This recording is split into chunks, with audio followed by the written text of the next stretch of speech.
नमस्कार। कैसे हैं आप सभी लोग? आशा करती हूँ कि आप सभी अच्छे और स्वस्थ होंगे। मैं डॉक्टर कंचन सिंह और आज के इस वीडियो में मैं आप सभी से बात करने वाली हूँ जीएफआर को कैसे हम बढ़ा सकते हैं। तो चलिए वीडियो को स्टार्ट करते हैं। अक्सर पेशेंट का ये सवाल होता है कि मैम हमारा जीएफआर घट गया है, आखिर हम इसको कैसे बढ़ाएं? ऐसा हम क्या उपाय अपनाएं जिससे हमारा जीएफआर बढ़े और हमारा क्रेटिनिन कम होता रहे और हमारी किडनी की फंक्शनिंग बढ़ती रहे। तो आज मैं इसी टॉपिक पे बात करने वाली हूँ कि आखिर हम अपने जीएफआर को कैसे बढ़ा सकते हैं। तो आइए जीएफआर को बढ़ाने से पहले पहले हम इसको समझ लेते हैं कि आखिर जीएफआर होता क्या है। तो जीएफआर का मतलब होता है ग्लोमेरुलर फिल्ट्रेशन रेट। ये रेट दर्शाता है कि आपकी किडनी कितनी बेहतर तरीके से आपके ब्लड को फिल्टर कर रही है। अगर किसी का जीएफआर 90 to 120 मिलीलीटर पर मिनट है तो उसका ये मतलब है कि आपकी किडनी आपके ब्लड को बहुत ही अच्छे तरीके से फिल्टर कर रही है। अगर वहीं पे किसी का जीएफआर 60 के करीब है तो समझ जाइए कि आपकी किडनी के ऊपर इंजरी आ चुकी है और आपकी किडनी उतनी बेहतर तरीके से आपके ब्लड को फिल्टर नहीं कर पा रही है।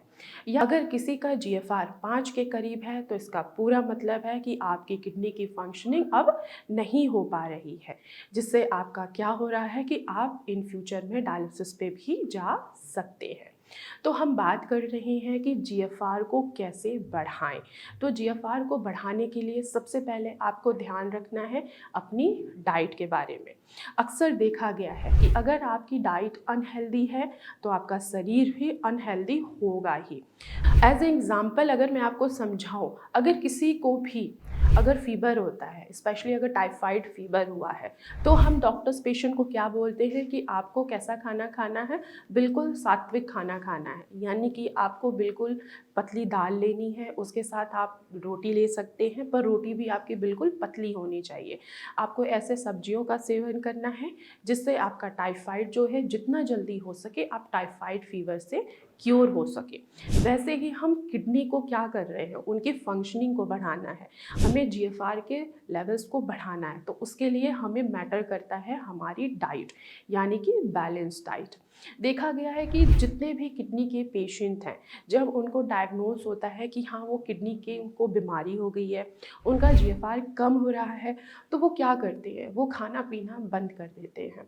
लेकिन ये सबसे बड़ी भूल होती है पेशेंट्स की। अगर आप खाना पीना बंद कर देंगे तो आप बीमारियों से लड़ेंगे कैसे? तो आपको डाइट लेनी है, पर बैलेंस डाइट लेनी है। अब आपका क्रेटिनिन बढ़ रहा है जिसकी वजह से आपका जीएफआर क्या हो रहा है, वो डाउन हो रहा है। तो आपको ऐसा खाना खाना है जिनमें प्रोटीन की मात्रा ना के बराबर हो। आपको ऐसा खाना नहीं खाना है जिनमें प्रोटीन सबसे ज़्यादा पाया जाता हो, स्पेशली एनिमल प्रोटीन। अब एनिमल प्रोटीन जैसे कि हमारा रेड मीट हो गया, चिकन हो गया, अंडे हो गए, ठीक है, ये चीज़ें आपको नहीं खानी है। आप प्रोटीन का सेवन कर सकते हैं पर बैलेंस प्रोटीन में। उसके लिए आप प्लांट बेसिस प्रोटीन का भी इस्तेमाल कर सकते हैं, जैसे कि मूंग की दाल, मसूर की दाल, आप इनका आसानी से सेवन कर सकते हैं। अब आपको नोटिस करना है कि आखिर आपकी किडनी की फंक्शनिंग डिस्टर्ब हुई है तो किसके वजह से हुई है, उसका आखिर कारण क्या है, आखिर क्यों आपका जीएफआर कम हुआ है। तो आप लोगों ने देखा होगा कि हाँ, किसी जिसकी भी किडनी डैमेज हुई है, अगर 80% देखा जाए तो वो होता है हाई ब्लड प्रेशर और हाई शुगर लेवल। तो आपको क्या करना है कि आपको अपने बीपी को मैनेज करना है। बीपी को आप मैनेज कर सकते हैं with medication and with meditation.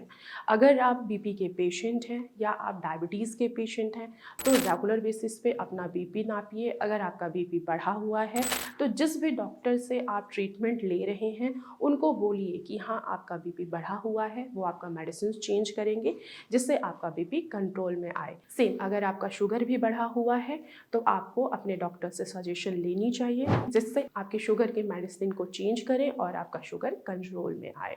इसके अलावा आप अपने बीपी को और शुगर को कंट्रोल कर सकते हैं विथ मेडिटेशन। जितना आप मेडिटेशन करेंगे उतना ही क्या होगा कि आपका जो बीपी है, आपका जो शुगर है वो कंट्रोल में रहेगा, जिससे आप अपने जीएफआर को बढ़ा सकते हैं। इसके अलावा आपको ध्यान रखना है, आपको ऐसे वेजिटेबल्स का सेवन करना है जिनमें पोटेशियम की मात्रा ना के बराबर हो। जैसे कि आप लौकी का सेवन कर सकते हैं, आप कद्दू का भी सेवन कर सकते हैं, आप कभी कभी फूल गोभी का भी सेवन कर सकते हैं, टिंडा हो गया, इसका भी आप आसानी से सेवन कर सकते हैं। लेकिन अभी ठंडियां हैं तो जाहिर सी बात है कि ये वेजिटेबल्स आपको मार्केट में नहीं मिल रहे होंगे, बहुत ही कम क्वांटिटी में मिल रहे हैं। अब जो आपको वेजिटेबल्स मिल रहे हैं वो है हरे पत्तेदार सब्जियां, लेकिन हरे पत्तेदार सब्जियों में पोटेशियम होता है जो कि आपके लेवल्स को बढ़ा सकता है।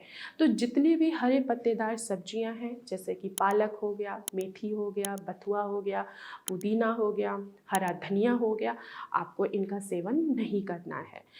इसके अलावा कैरेट है, आप इनका इस्तेमाल कर सकते हैं। बेशक ये ज़मीन के अंदर होता है लेकिन इनमें पोटेशियम की मात्रा ना के बराबर ही होती है, तो आप कभी कभी गाजर की सब्जी भी बना के खा सकते हैं। इसके अलावा आप गाजर को रोटी में स्टफ़ करके भी आप इसका सेवन कर सकते हैं और अपने जीएफआर को बढ़ा सकते हैं। इसके अलावा अगर मैं बात करूं जीएफआर के लेवल को बढ़ाने के लिए, तो आप होम्योपैथी मेडिसिन का भी सेवन करके अपनी किडनी की फंक्शनिंग को बढ़ाकर जीएफआर के लेवल्स को बढ़ा सकते हैं। तो मैं आशा करती हूँ कि आप लोगों को समझ में आया होगा कि हम घर पे बैठे बैठे ही मेडिकेशन के द्वारा, मेडिटेशन के द्वारा अपने जीएफआर को कैसे बढ़ा सकते हैं। तो आज की वीडियो में बस इतना ही, फिर मैं मिलूँगी नेक्स्ट वीडियो में। तब तक के लिए धन्यवाद।